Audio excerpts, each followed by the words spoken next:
desisyon ang mga makakasama ni Jody sa Lavender Fields. Alam pa ang naman ng Fields ng singer-songwriters ni Patty.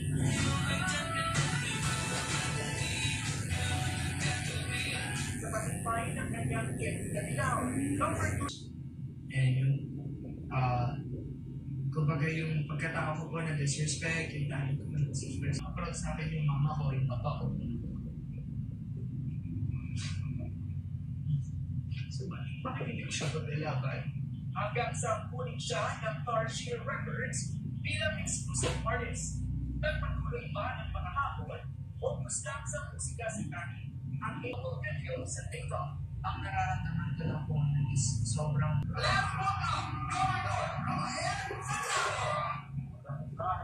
Ay, pangalan na.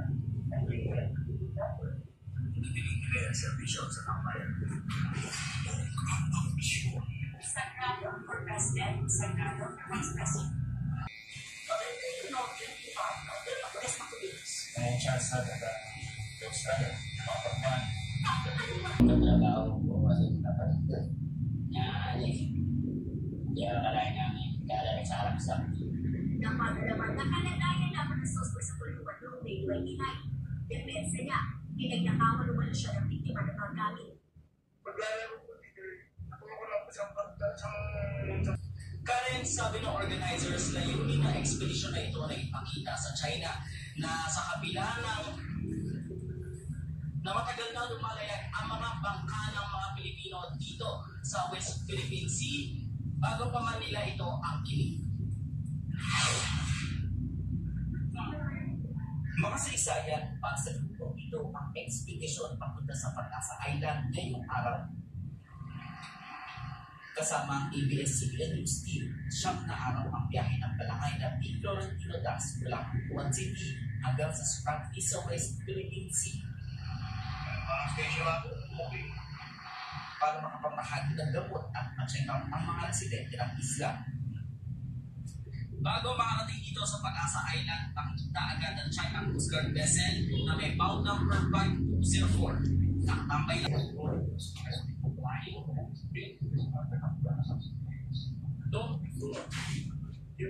At pagpapito.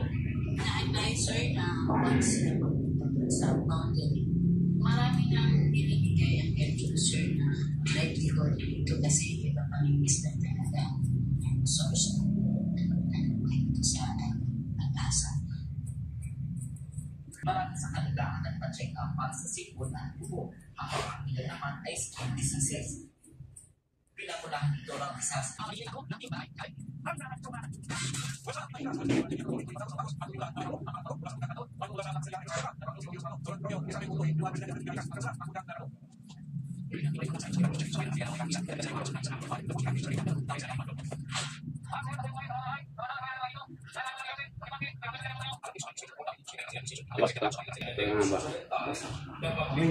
Okay yung haba, yung bangs okay na rin.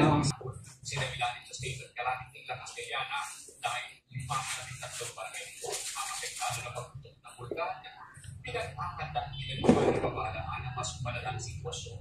Sa ngayon, may dalawang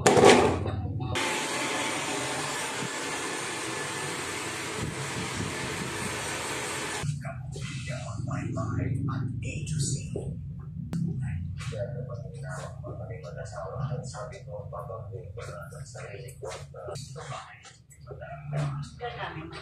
Pag-start, dati ko speaker lang yan. Pag-dream namin, pagkaroon na